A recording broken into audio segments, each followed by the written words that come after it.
Hello and welcome to What Culture Horror with myself, Andrew Pollard. I hope you're well, I hope you're good, and I hope your week is going as well as it possibly can. Right, we are back today with another review, and this time out it's Arrow's limited edition 4K UHD release of Rennie Harlin's Deep Blue Sea. Released in 1999, Deep Blue Sea is one of the better shark movies, well, in history. Some people would even call it the best shark movie that's not named Jaws. Me personally, I would go with The Reef in that spot, but that is not to say that Deep Blue Sea is not a whole lot of fun. Also, Deep Blue Sea brought in a whole chunk of change for Warner Brothers back in the day, scoring over $160 million at the worldwide box office. While there was regular chatter of a Deep Blue Sea sequel in the years after that 1999 release, it would take until 2018 for a sequel to finally arrive, being a standalone sequel that went straight to video. Yeah, and it wasn't very good. I'm just going to say that. There was a Deep Blue Sea 3 in 2020 that also went straight to video, and that was at least a little better than the second film. In fact, it was a pretty solid movie, to be honest, the third one, but the second one, yeah, no, an absolute stinker. But now, here in 2025, Arrow is bringing a limited edition 4K UHD release to the table. Will this one sink or swim? Is it worth picking up? Let's get to it. Right, for those maybe not too familiar with Deep Blue Sea, or maybe it's a case of you just not seen it for a minute, because let's face it, again, it's a film that originally came out in 1999, but the plot, the basic plot at least, revolves around some genetically modified sharks. Why have these sharks been modified? Well, that's part of some work being done by a group of scientists at the Aquatica Research Facility who are looking to cure Alzheimer's, essentially. As part of this research, the group has been testing their work on mako sharks in the Pacific Ocean. Well, mako sharks that are contained by a fence around the research center, but mako sharks are nevertheless smarter than the average bear. Well, smarter than the average shark, I guess would be the phrase there. By smart, these sharks, they hunt in packs, they're able to swim backwards, and they just constantly have are smart about their situation and their surroundings. I mean, that's highlighted by, at one point, a shark even turns on an oven. Yes, that is a thing. Plus one particular character death that kind of sees the sharks almost essentially taunting the rest of the group with the dying body of their pal. As for that core group, it's a really, really solid cast here, led by Thomas Jane and Saffron Burrows, also featuring LL Cool J, Michael Rappaport, Stellan Skarsgård, Jacqueline McKenzie, Ada Totoro, hey Sopranos fans, and of course Samuel L. Jackson. And when the sharks decide to go into business for themselves, this group, basically the Aquatica facility, just gets absolutely trashed. I mean, those scientists are stranded in the middle of this slowly flooding facility. The walls are literally collapsing in, and all as these super smart mako sharks circle in around the outside, waiting to strike and get themselves a nice bite to eat, really. And also the sharks do have one eye kind of on making it out into the wider world, with the intent, obviously, of course, to cause even more chaos and carnage. Because why not? You're a super smart shark. You can do whatever you want.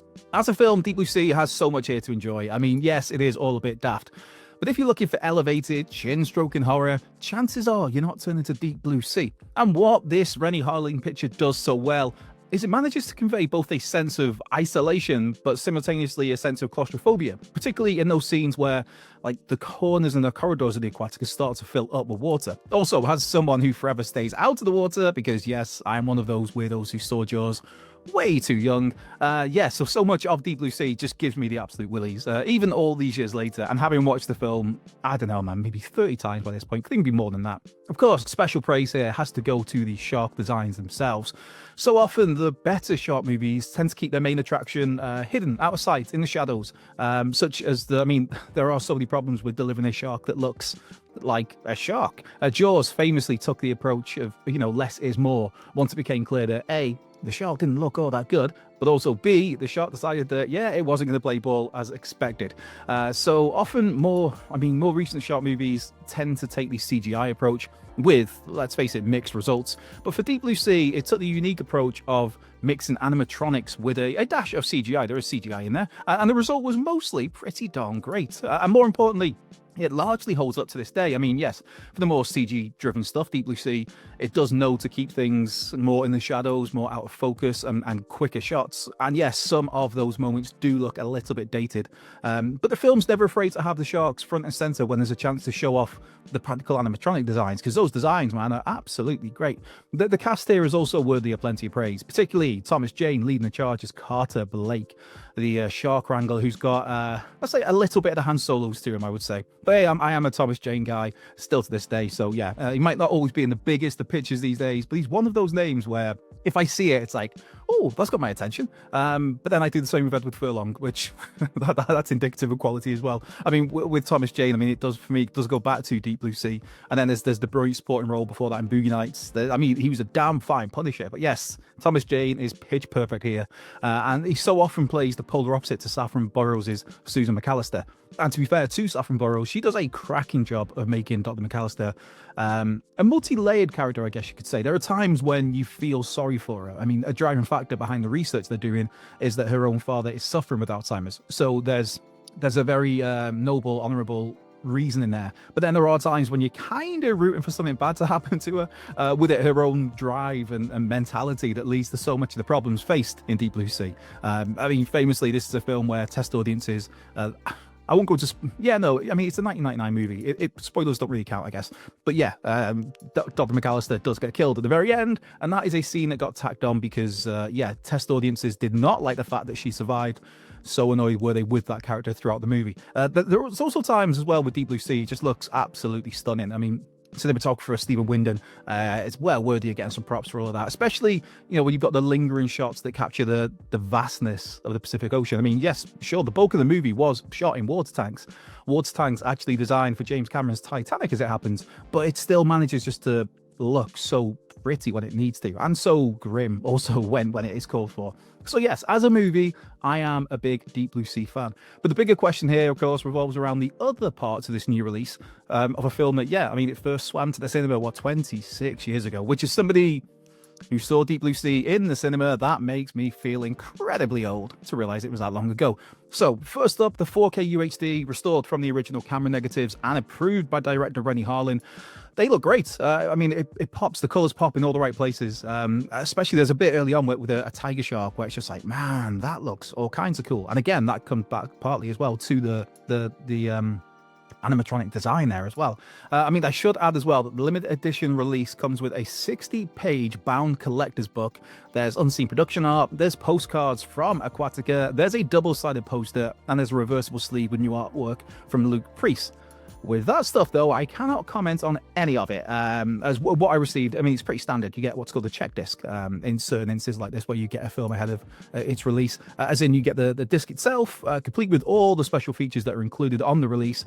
But normally you don't get the full box package itself, complete with all the bells and whistles. And in particular, it looks like a particularly glorious collector's book there. So I cannot comment on that. I'm sure they are great, though. As for the special features included on the disc, to be honest, it's a bit of a mixed bag. I mean, Arrow so often does so many great releases. There's a bunch of them here, there's a bunch from there, there's a bunch from over there. I have a lot of these things, and they do so many great releases that are just crammed with bonus material. And more importantly, crammed with new bonus material.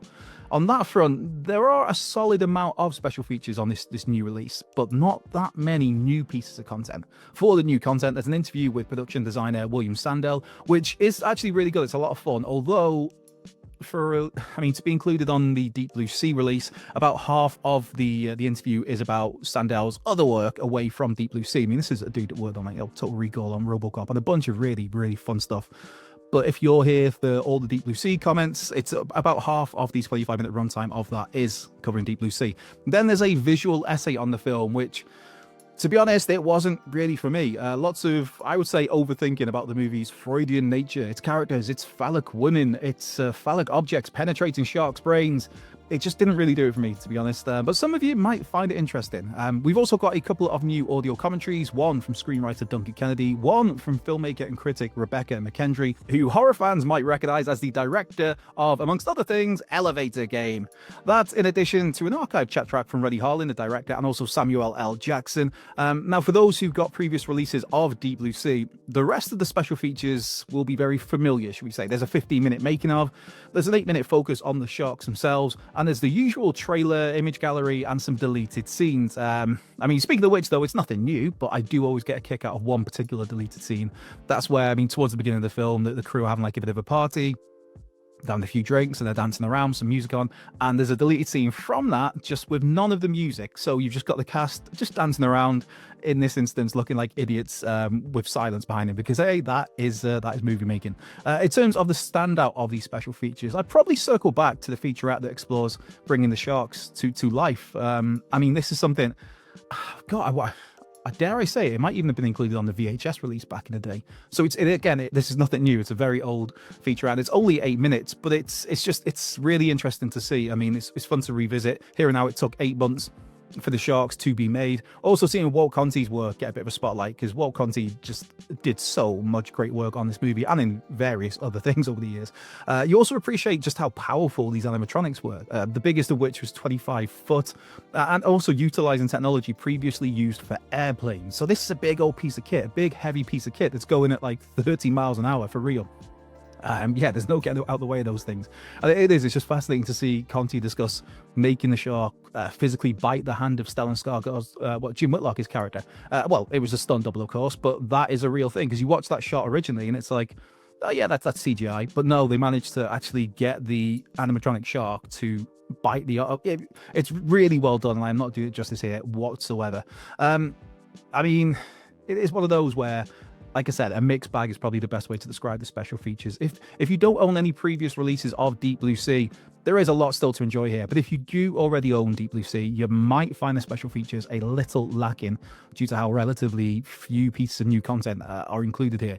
Then again, there are those bells and whistles to the overall package that I talked about: the collector's booklet, the Aquatica postcards, new artwork. All that sounds like an absolute blast and looks an absolute blast. It's just, again, I can't comment because I've not had that. So I guess if we're after a rating for this one, I will always go with a solid 7 out of 10 for Deep Blue Sea itself as a movie.